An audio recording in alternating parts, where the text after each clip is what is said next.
Welcome back to this, the 28th in my series in the story of the family of Abraham.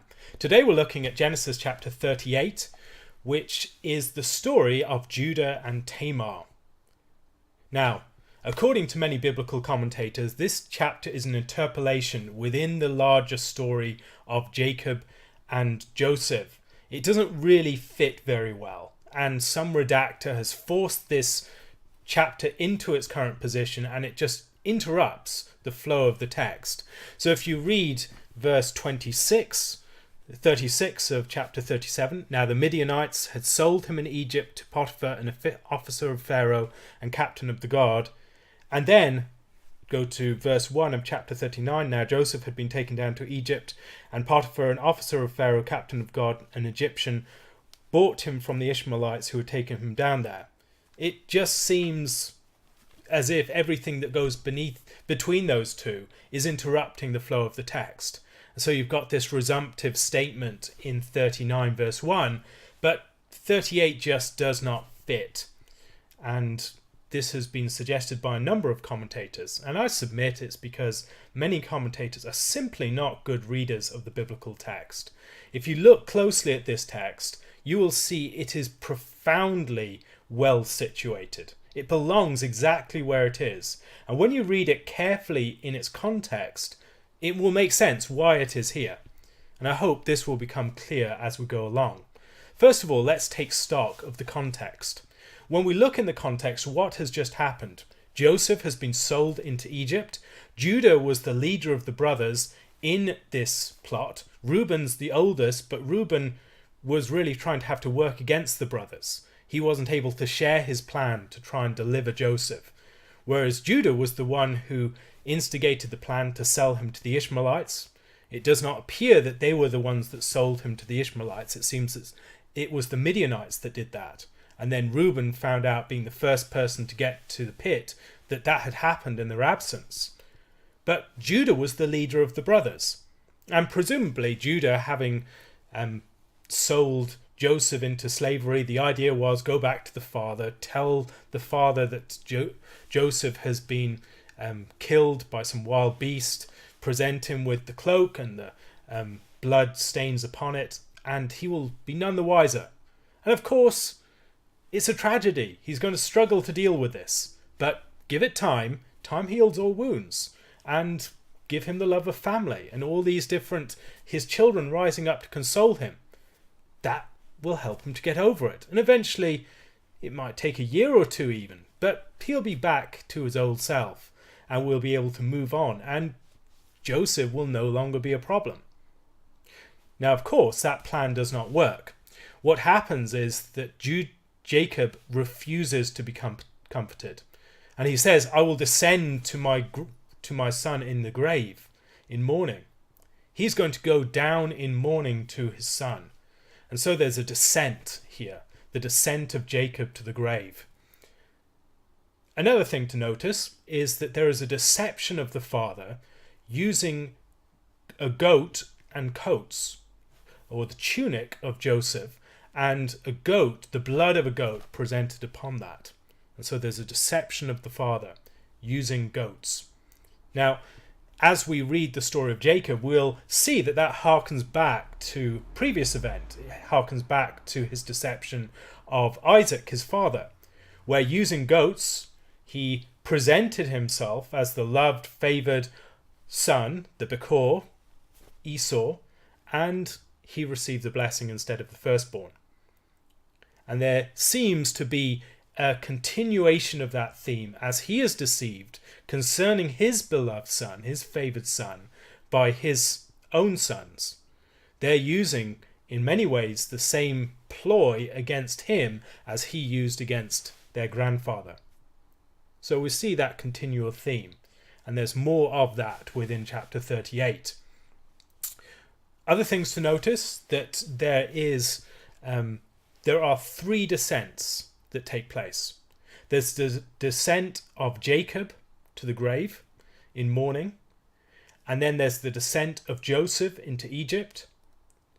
And in chapter 38 verse 1, it came to pass that Judah went down from his brothers. Judah leaves the rest of his brothers. He goes down from them. Now, this is presumably a geographical descent, a descent from the high country, but it seems also that it's a descent in other ways, a descent in status.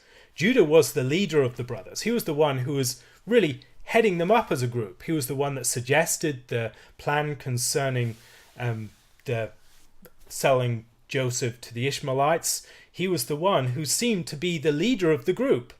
And now he descends from the brothers. The plan has failed. Everything has gone wrong. And now it seems there's a threefold descent in the house of Jacob.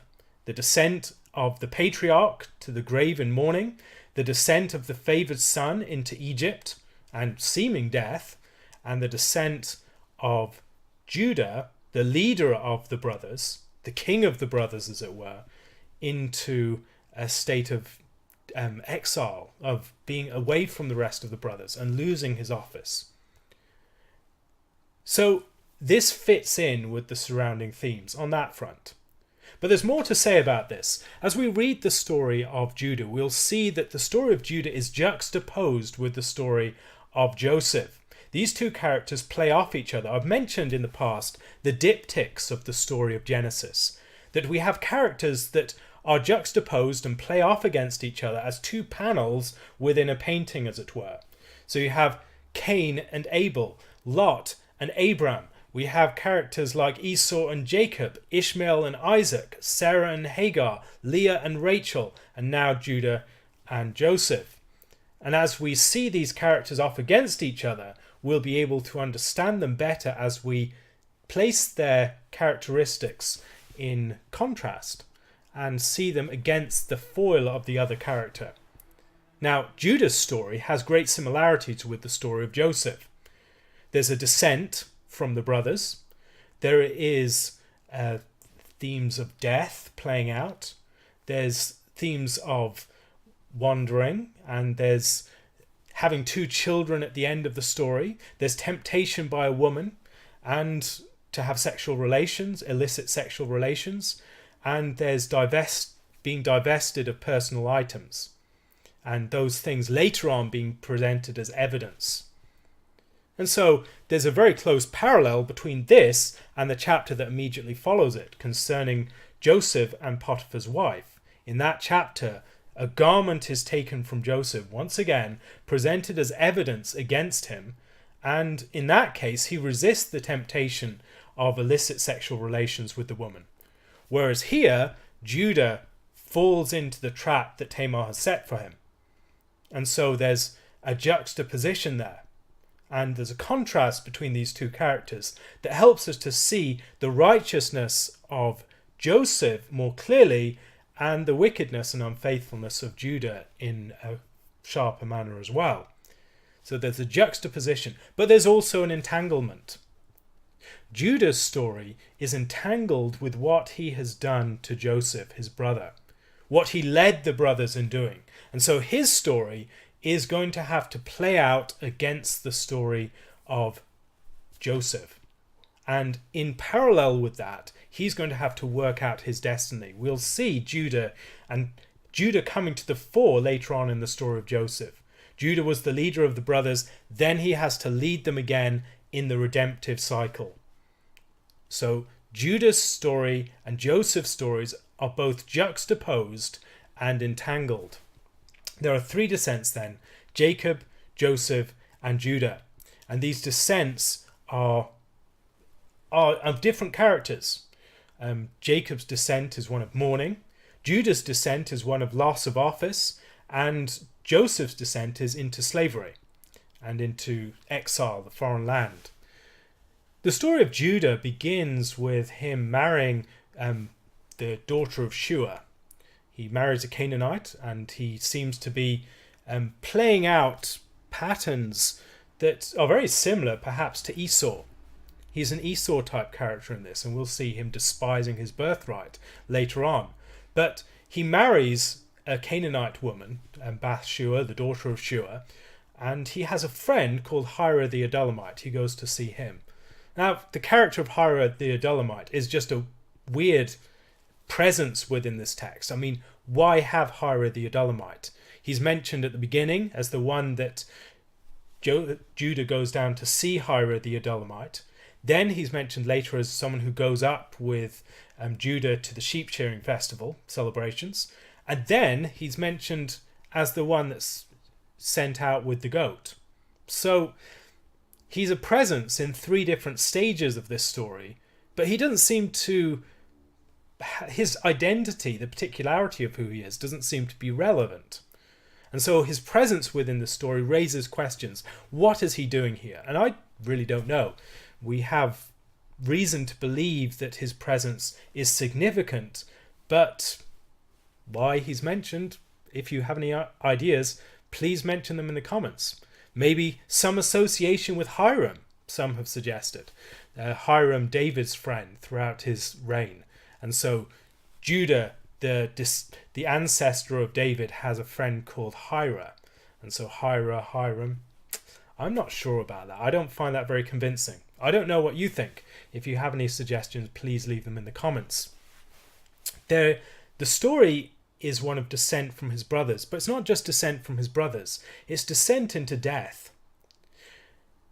Judah has 3 sons, Onan and Shelah.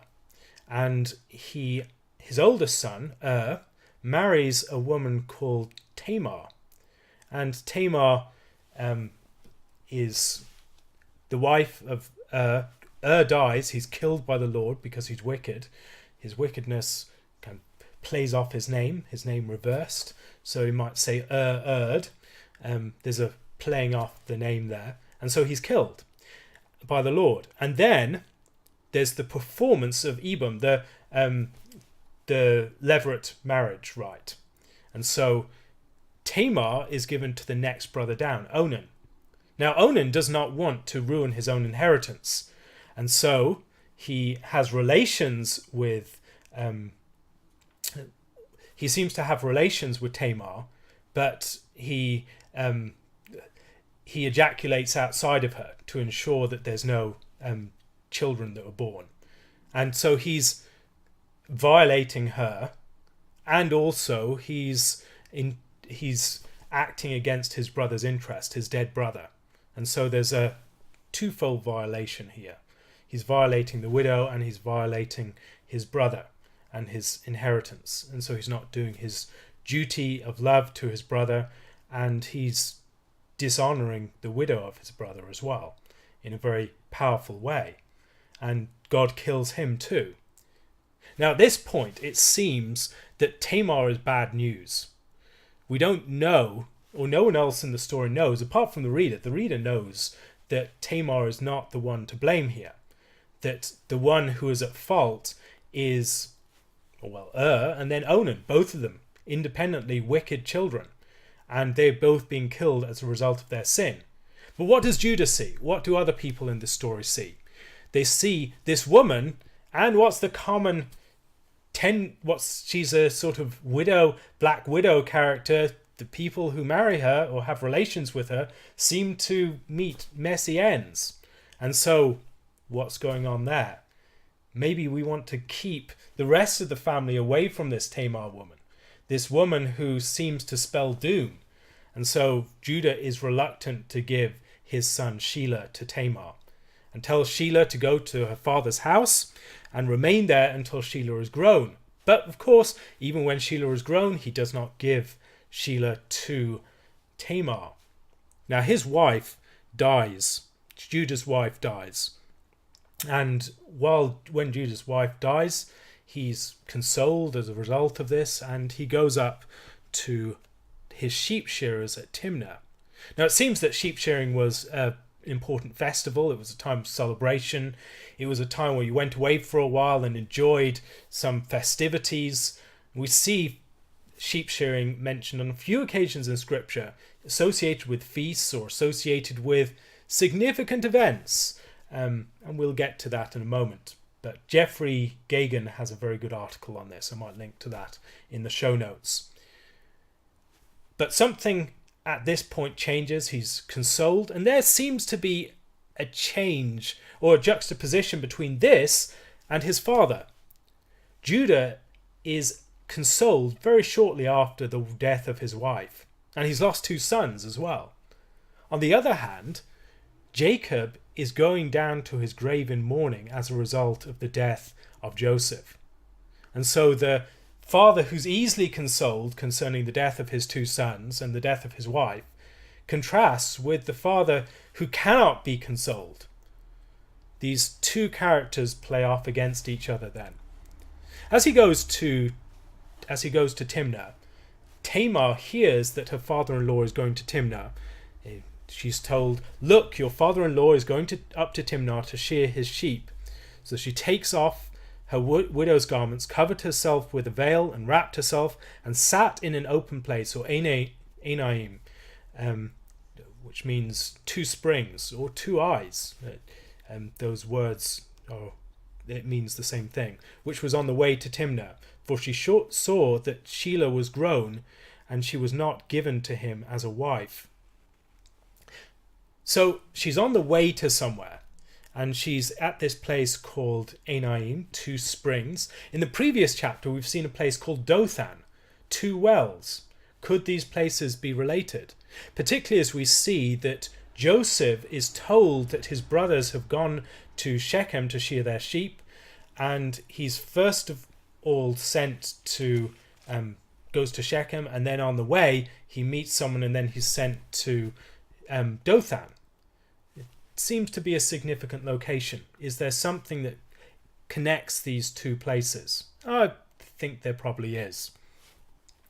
And she sits in an open place, and Judah sees her, thinks that she's a harlot because she had covered her face, turned to her by the way and said, "Please let me come in to you," for he did not know that she was his daughter-in-law. So she said, "What will you give me that you may come in to me?" Now let's take a step back. We've seen that Judah has descended from his brothers. Judah has left the rest of his brothers. He's no longer the leader of the crew.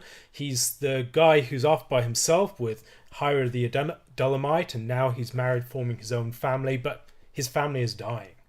And so he's descended from his brothers, and his family is dying off. He's lost his 2 oldest sons. He's got 1 son left, and that son he's marked out for Tamar, but he doesn't want to give that son to Tamar because he knows that seems to spell doom. And so his family does not seem to be in a good state at all. He's in a position where his family is marked out by death, seems to be marked out for death. And there's a crisis looming here, but he does not seem that worried about it. And Tamar is the one that's taking action to try and rectify the situation. She seems to know that her father-in-law is someone who would go into a prostitute. She doesn't actually seem to instigate these things at all. She goes there, puts herself in the way of Judah, but Judah instigates the negotiations.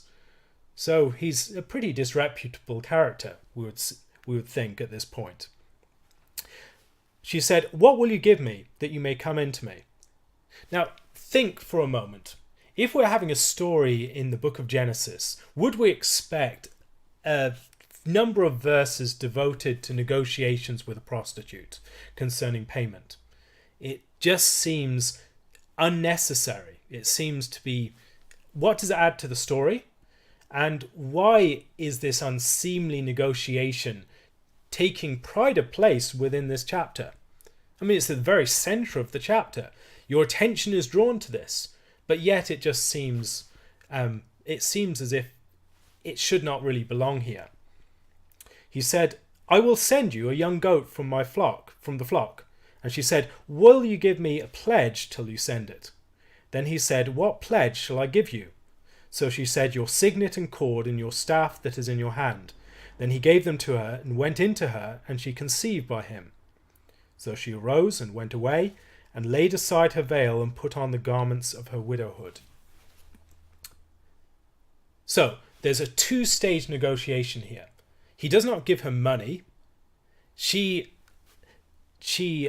says he will give her a young goat from the flock, and then she asks for a pledge until he gives that to her. Notice what's happening here. She's offered a kid from the flock. What has she been looking for? What has she been waiting for? She's been waiting for Judah to give her his kid Shelah, his son. And we've seen the association between sons and goats elsewhere in the story. In the story of Judah, in the story of Jacob and Esau, we have two goats associated with the two sons. In the story of Ishmael and Isaac, we have the ram associated with the son. And these two stories of these children being sent out, that brings to mind these two kids being sent out. So when we get to this story here, we should see that there is a play upon the meaning of the kid. That the kid is associated with Shelah, but the kid is also absent. There is no kid. In the previous chapter, we saw a kid. A kid's blood was presented on the tunic of Joseph to the father Jacob. There's no kid here. The kid, as it were, has been killed. And the kid has to be brought. The kid has to be given to Tamar. Maybe there's some sort of theme playing out here. That there is once again a story involving someone being divested of personal items and of identifying personal items, and then someone using a goat within these proceedings. I believe there's a connection here that really helps us to understand what's going on. As we look at this story then, I think we'll see that Judah gives something very significant to Tamar.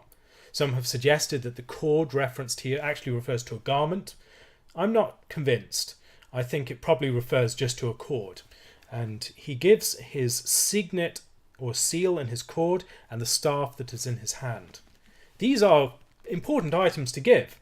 It's like giving your passport and your credit card. But for Judah, it's more significant. The staff is associated with rule. And the signet is also associated with office. He's giving up the signs of his office. We've already seen him depart and descend from his brothers. And now he's giving these signs of his office. He's divesting himself of his very identity, these identifying items that are part of his rule. And he's giving those over to this unknown prostitute. Now, we've read earlier on in the story of Genesis about Esau, who despises his birthright, who gives up his birthright for a meal of pottage, for just a bit of lentil stew. And here we see something very similar in what Judah is doing. Judah is giving up the signs of his authority, these very tokens of his identity, to this unknown prostitute. It's a crazy thing to do. And once again, there are themes of deception here. What we might suggest here is this is a further descent into death. He's going down from his brothers. He's lost the glory of the group around him. His family is dying off.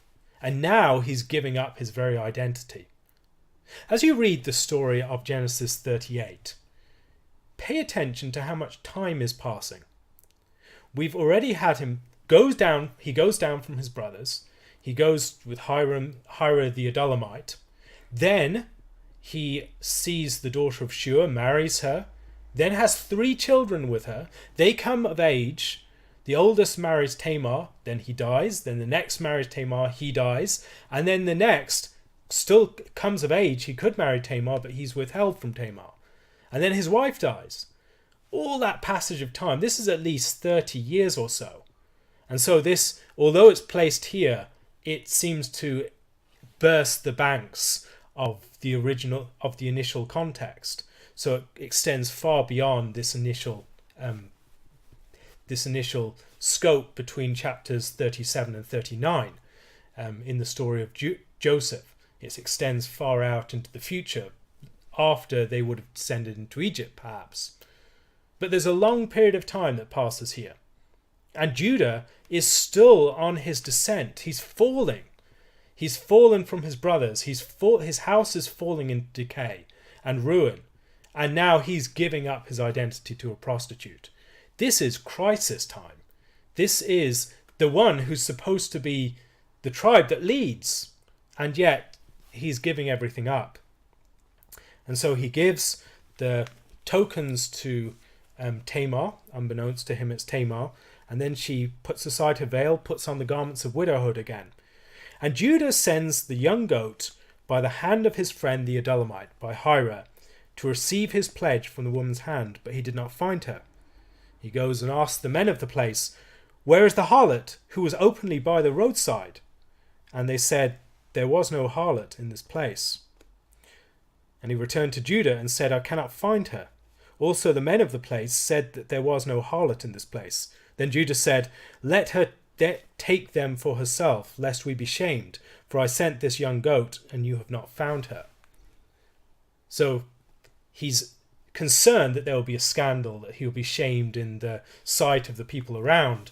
But he sends this person to do his errand for him. He doesn't do it himself. And as he does that, we see that the goat doesn't get to its destination. It fails to reach the one that it's supposed to be given to. 3 months pass, and Judah is told, "Tamar, your daughter-in-law, has played the harlot. Furthermore, she is with child by harlotry." So Judah said, "Bring her out, and let her be burned." And when she was brought out, she sent to her father-in-law, saying, "By the man to whom these belong, I am with child." And she said, "Please determine whose these are, the signet, and cord, and staff." So Judah acknowledged them, and said, "She has been more righteous than I, because I did not give her to Shelah my son." And he never knew her again. There is a transition that takes place here. Something changes. The action that Judah takes is, again, a rash one. He says, "Let's send her out to be burned," and going to burn Tamar. And as she's being brought out, she brings forth the tokens. And what could he do at this point? He could deny they were his. He could hide the whole matter up and maybe take them back or bury them or whatever. He could cover it up somehow. But he confesses. And as he confesses, he realizes the things are changed. And she is not sent to her death. He admits that she is more righteous than he was. And there is a change in the whole situation. He never knows her again, but he gets back his tokens of identity. As he receives back his tokens of identity, he acknowledges them. They're found to him, and then he acknowledges them. Now, those are the same words that we see in the previous chapter that are used as the tokens of Joseph's identity are presented to Jacob. And Jacob says, he's told, "Found these things," and then they're presented to him. "Acknowledge, please." And he acknowledges, "These are the things of my son." And here we see Judah, the same thing happened to him. There is a disguise. And then he's put in a position where he has to acknowledge what he has done. As we read this story, it might remind us of, again, something like the story of David. You are the man. This moment of recognition where he casts judgment, but that matter in which he casts judgment, he himself is implicated.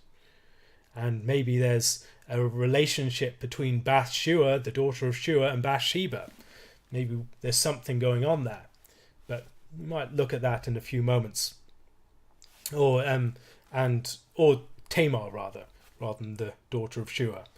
And he recognizes that he has not given her Shelah his son, and that failure, the goat that was not given to the person to whom it was owed. Then he recognizes that she was in the right, or she was more righteous than he. It comes to pass at the time for giving birth that, behold, twins were in her womb. And so it was, when she was giving birth, that the one put out his hand, and the midwife took a scarlet thread and bound it on his hand, saying, "This one came out first." Then it happened, as he drew back his hand, that his brother came out unexpectedly. And she said, "How did you break through? This breach be upon you." Therefore his name was called Perez. Afterward, his brother came out, who had the scarlet thread on his hand, and his name was called Zerah. Looking at this story more generally, there are a lot of deep themes here. Deep themes that connect it not just with the immediate context of the Jacob and Joseph story, but the wider context of Scripture and the story of David and his family, for instance. The story of the great women of the history of the Old Testament. Many of them find parallels here. Tamar is a sort of scapegoat within this story. Just as she's about to be judged, it's revealed that she is the scapegoat character. And Judah recognizes, acknowledges his part. And there's a sense of confession. Confession is associated with Judah's name. To confess and to praise are both playing off Judah's name. And so he confesses what he has done. And he realizes the meaning of his name in that time. And then he receives back his identity. He receives back the tokens of his rule. And he's established with 2 more children. He's lost 2 children. Now he gets 2 children back. And so as he sends, as it were, that goat to the masked woman, he receives back the 2 sons that he has lost. And there is a restoration of 2 sons at the end. There's a loss of 2 sons at the beginning. And so this chapter has, again, bookends to it. There is a near death of Tamar, and then maybe associated with the death of Shua, and all these other events that connect with each other. And at the heart, you have the negotiation between Tamar and Judah. Now, what else is taking place here? We've seen the contrast between Joseph and Judah, and the way that Joseph acts in relation to Potiphar's wife, and the way that Judah acts in relationship to Tamar. We've seen the contrast between Judah and his father Jacob, but also the similarities. It's another goat and personal items story. Personal items being brought forward as evidence, and goats playing part in the story. There's another story of giving collateral, and we'll see that coming out later on, that there is collateral given in the story of Joseph at various points. 2 wells, and 2 wells associated with Dothan, 2 wells associated with Anaim. And that might also connect with the 2 children that we see, Perez and Zerah, at the end. Tamar almost killed. This might recall 2 other events where there is a rash statement made that someone should be put to death. We see it in the story of Rachel, where Jacob, pursued by Laban, says that the person with whom the teraphim are found should be put to death. And we see it also in the story of Benjamin, when pursued by the Egyptians and trying to recover the cup of divination, Joseph's cup of divination, the brothers declare that the person in whose possession it is found will be put to death. Again, we have 3 rash vows made concerning someone being put to death. In the first case, it's Rachel. In the second case, it's Tamar. And in the third case, it's the son of Rachel, Benjamin. And I wonder if there's not some connection here. At the end of the Joseph story, I suggested that there were connections with that Rachel story. The tearing of Joseph connected with the teraphim, and the way that the bloodied garments beneath Rachel are associated with the bloodied garments presented to Jacob. And so the camels coming from Gilead, all these themes that harken back to the story of the pursuit by Laban and the story of the teraphim. Now maybe there's something going on here again. Jacob is put in a position by his sons, and particularly by Judah. Now Judah finds himself in the same position. What will he do? Can he redeem the situation? Can he make atonement for what he has done? Can he recover the status that he has lost?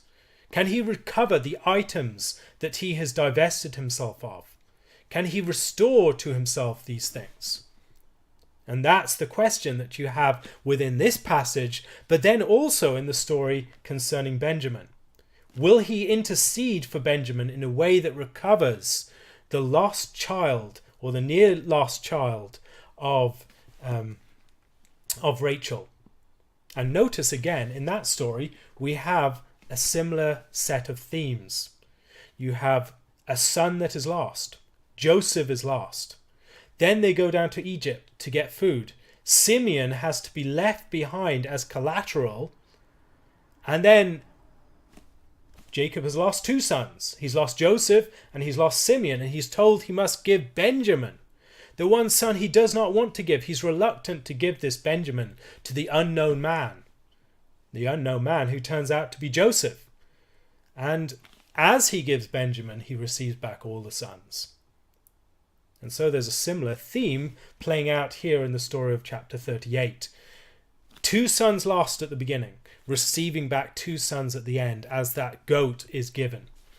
As that goat is given, in this case it's Judah himself bearing children with Tamar, and it's taken from him in some sense. He's not really wittingly doing it, but there is a restoration of all that he has lost. And I think we're seeing that in the Jacob story as well. There's a parallel. The recognized pleas that he tells his father Jacob is now said to him, recognize please, who do these belong to? They belong to you, Judah. You are the man. Will you confess? Will you own up? Will you follow your name and confess that this is yours? And as he confesses, he's restored. Everything is given back to him. There's the use of disguise. We see the use of disguise in the story of Joseph as well. And the story of collateral, I think, is important there. And confession is needed in order to redeem the collateral. We see that again in the story of Joseph. The brothers are lost, and then they're restored through confession. There's a parallel between the brothers and the switching of the two children at the end. We have the story of Jacob and Esau and two twins wrestling in the womb, beginning this story. And now at the end we have two twins that switch in order.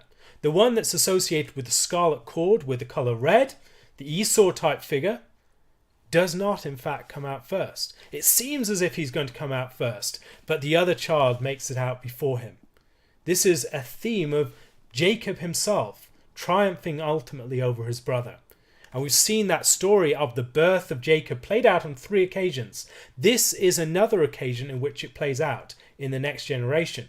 And we'll see it play out once more in the story of Joseph. Joseph, who has 2 sons, Manasseh and Ephraim, and those sons, Manasseh being the firstborn, Ephraim the secondborn, are switched in order by Jacob. And so Ephraim triumphs over his brother Manasseh, just as Jacob ultimately triumphed over Esau. So the red cord associated with Esau at this point. We might also see some parallels between the story of Moab and Judah. The daughters who sleep with their father, who's in a dissolute state, and presumably Judah is drunk in the festivities around sheep shearing, and then his daughter-in-law sleeps with him. This might recall the story of Lot and his daughters. And here we have it played out in a more redemptive tone, but there's something taking place here that connects these figures. And bear that in mind, because later on we will see those figures brought more closely together. The names of the children at the end are interesting. We see Perez is the name of the child that ultimately comes out first, the one who makes the breach.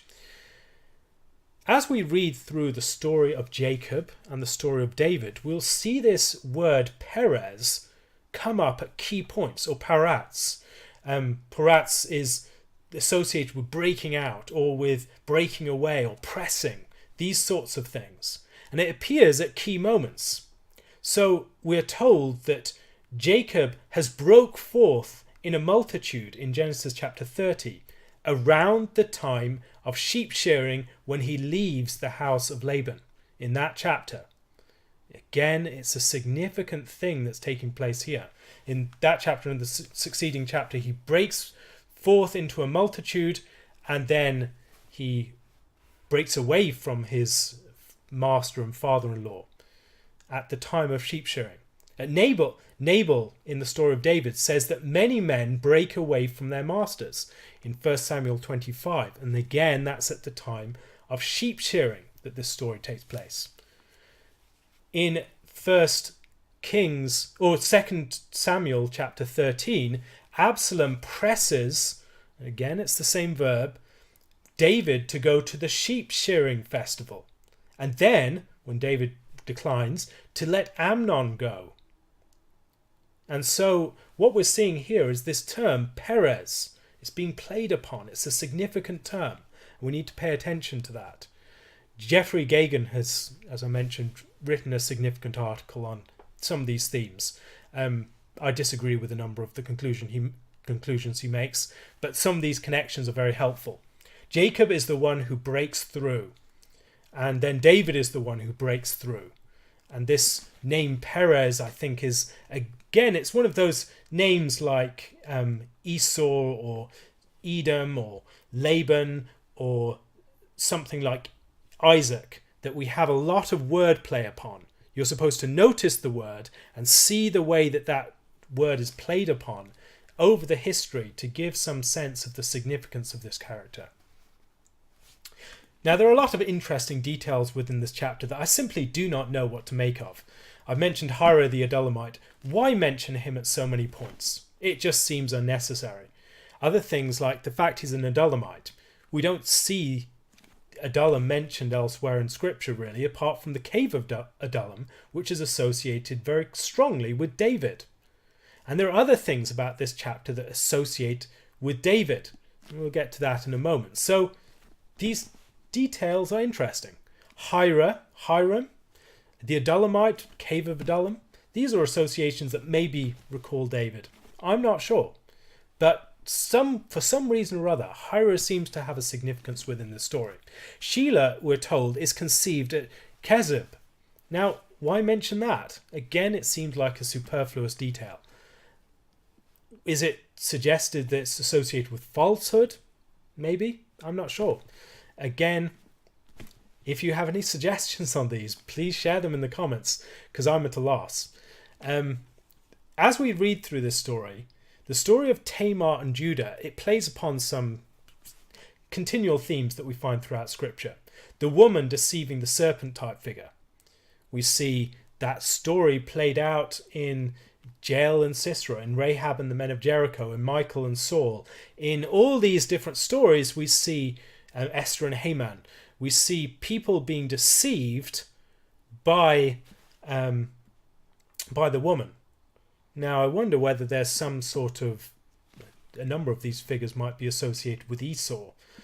See Saul associated with Esau at particular points, being deceived by Michael, his daughter. Or the character of Judah I've mentioned here is associated with Esau. He's someone who despises his birthright. And he's someone who has similar characteristics at points to Esau. We might see it also as maybe Rahab and the men of Jericho. I'm not sure. Anyway, think about some of the connections between Tamar and the other stories of women in Scripture. Think about her connections with the story of Rahab. Tamar plays the prostitute. Rahab is a prostitute in the city of Jericho. What is Jericho known for? Jericho is the city of palms. Tamar means palm.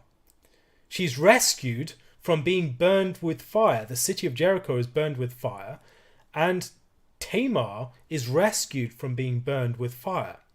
At the end of the story, we find a scarlet thread. And in the story of Rahab, of course, there's a scarlet thread that's very prominent within the story.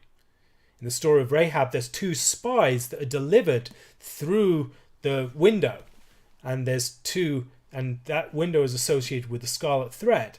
There are two children that come out of the womb of Tamar, the two children that are delivered. And maybe there's a connection there as well. That last one might be a stretch. But some interesting connections there. think about the story of Ruth as well. Stuart Fleming has written some notes on this, which I'll leave a link to below. Again, worth paying attention to. The story of Ruth, there's 2 dead sons and a dead spouse. In this story, there's 2 dead sons and a dead spouse. Bathsheba is dead. Although there's a switching of the genders here. So it's returning to father's house and returning to mother's house. Orpah and Ruth are told to return to their mother's house, and Tamar is told to just return to her father's house. In both cases, however, there are faithful daughters-in-law who fulfill Ibam, or the levirate, to restore a house that's been brought down into death. The young woman, Ruth, takes the place of the older woman, Naomi, to raise up seed. And in this one, it's the different way round. The old man, Judah, takes the place of the younger man, Shelah, to raise up seed. And in both cases, it's the unlikely person who performs Ibam. In both cases, the children of the older generation are too young. The children of the parents of the older generation are too young. So we're told that Naomi is not going to bear any more children, and it's no point in Ruth waiting around for her children to become of age. She's not going to have another child at that point. And even if she did, Ruth would be waiting around for too long. And again, we have similar themes associated with Shelah.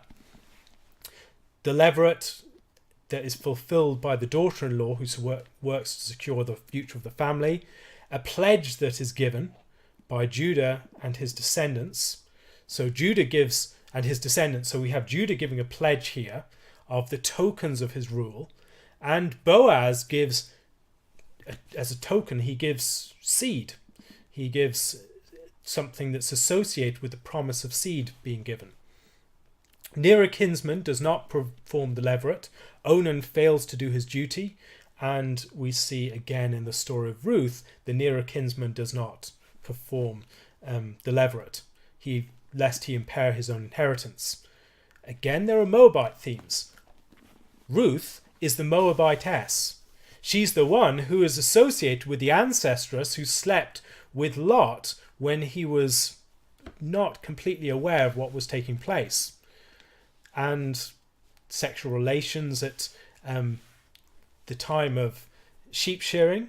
Again, that sort of illicit sexual encounter at a particular agricultural festival. It connects with the story of Boaz and Ruth. Their meeting on the threshing floor is one that's charged with sexual symbolism. Now, I don't believe there's actual sexual congress there, but it's charged with sexual symbolism. And it reminds you of the story of the mother of the Moabites going into her father, Lot. And so we have a meeting of 2 characters here. But what the meeting of the 2 characters is a descendant of Tamar and a descendant of the Moabites. And both of those 2 groups of people had a judgment proclaimed upon them. One, because of the illegitimate son, could not enter into the congregation, could not enter into full rule for 10 generations. The same was true of the Moabites. And in the book of Ruth, we have the Moabites and the descendants of Tamar being brought together.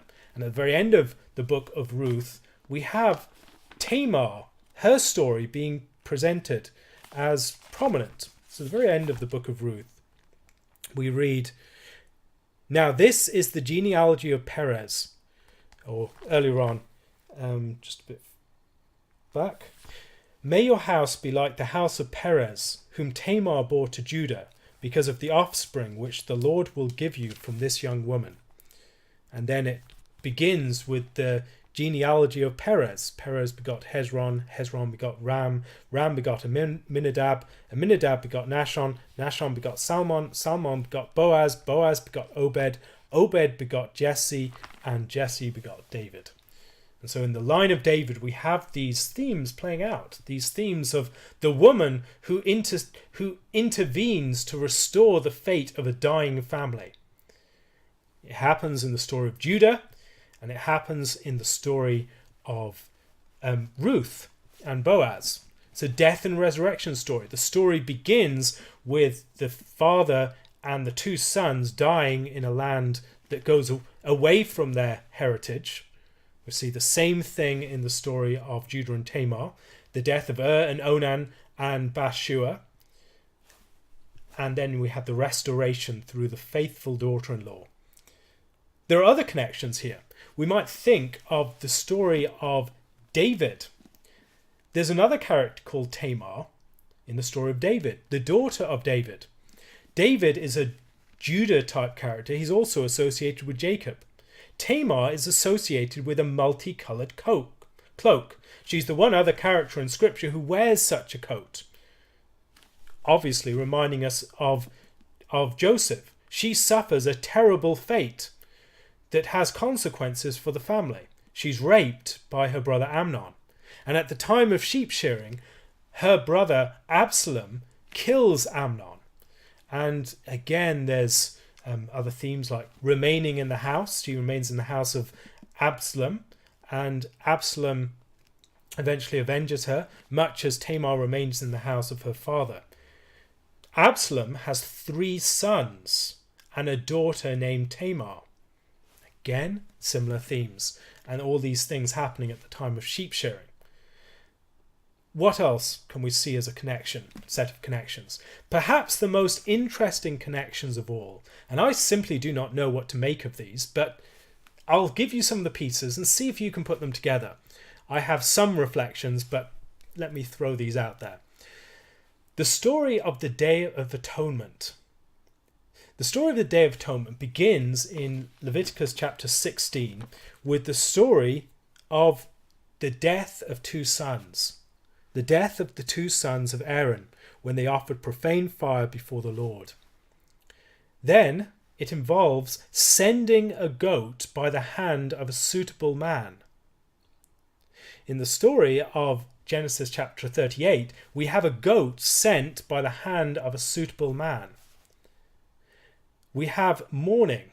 This is a day of deep mourning and distress and afflicting yourself.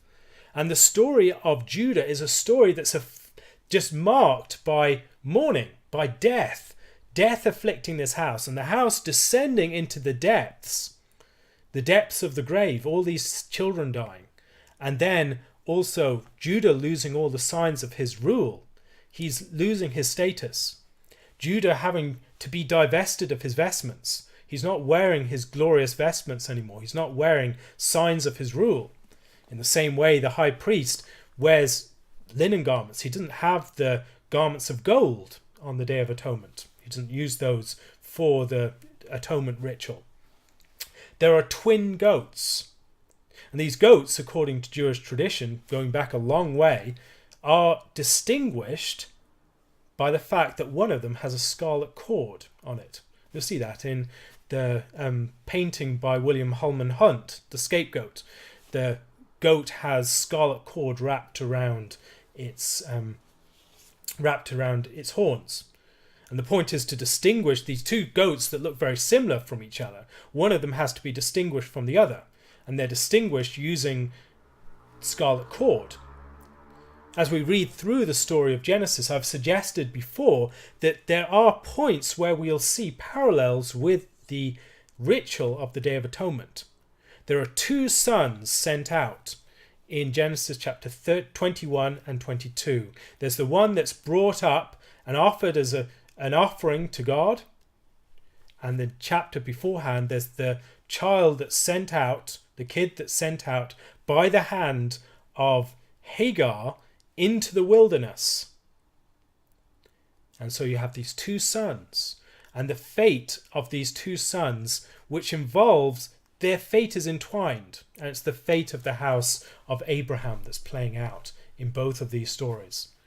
Elsewhere we see it in the story of the 2 goats, the 2 kids that are used to set up the deception of Isaac, to set up that event. There's the goat using the stew, covering him with the skin of the goat.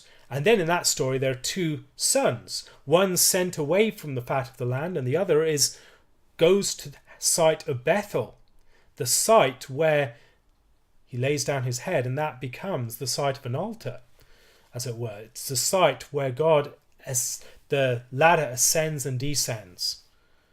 And so I think we're seeing the ritual of the Day of Atonement being alluded to here.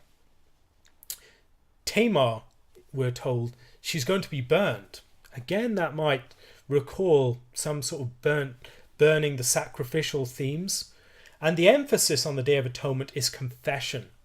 Confession leading to restoration, restoring the nation in its true state, covering it once again. It receives the tokens of its rule and authority, these statements, these tokens of rule, and they receive them back, and their sin is forgiven, and they're restored. And I think we're seeing something very similar play out in the story of Genesis 38. There's a transition. There's a transition from Judah being defined by his unfaithfulness, by this goat that this child that he has wronged, this kid that Joseph that's represented by the goat, the blood that's put upon the tunic that's presented to the father, and now we see him giving back the kid, and that's associated with his own house. His own house suffers a similar fate to the fate of his father's house, and he has to set things right. And there is a sort of unwitting atonement ritual being played out here. There's the goat sent by the hand of a suitable person, Hira the Adullamite, into the wilderness, sent to Tamar to provide some sort of recompense for what he has failed to do. And at that point, then he can be restored. And at that point, he confesses his sin. And in his confession of his sin, Yada, this confession of his sin, and the way that plays off the meaning of his name, Judah, we see him fulfilling his identity and being restored to who he truly is. I believe then that this chapter really belongs in its place. It helps us to understand so many of the themes that are playing out. It connects with the theme of the rash statement about the person being put to death. It connects with the theme of ghosts and coats, of deception and disguise. It connects with the themes of tokens of identity being presented as evidence. It connects with the theme of the woman deceiving the serpent figure or the unfaithful figure. It connects with the themes of Esau and Jacob. It connects with the themes of the house of David and the destiny of the tribe of Judah. And in all these different ways and many others, it shows the fact that in the story of Judah, at this point, we are seeing a deeper insight into everything that's going on in Genesis. We're seeing a deeper insight into how Joseph is as a character, juxtaposed with this character of Judah in his unfaithfulness. We're seeing the way in which their stories play out in a redemptive way for both of them, so that at the very end of the book, Judah will be spoken of very positively as one who has a similar status to that of Joseph. And indeed, in chapter 5 of the book of 1 Chronicles, we see that we are told, "Now the sons of Reuben, the firstborn of Israel, he was indeed the firstborn, but because he defiled his father's bed, his birthright was given to the sons of Joseph, the son of Israel, so that the genealogy is not listed according to the birthright. Yet Judah prevailed over his brothers, and from him came a ruler, although the birthright was Joseph's." And so we're seeing the two tribes, their identities and their destinies being played out in the very early stages. And at the end of this book, we'll see that Judah is the one that the brothers will bow to. And that, of course, connects with the story of Joseph. Now, there is so much here that I've brought out that I haven't fully put together the pieces of, particularly the connections with the Day of Atonement, where there are several connections, but it's just hard to see how they all fit together. If you have any suggestions on this or anything else, please leave it in the comments. I'd love to hear your thoughts. Thank you very much for listening. Lord willing, I'll be back again tomorrow with some thoughts on chapter 39 and the story of Potiphar and of Joseph in the house of Potiphar and Potiphar's wife. If you have any questions, leave them on my Curious Cat account. If you'd like to support this and other videos like it, please do so using my Patreon or PayPal accounts. God bless, and thank you for listening.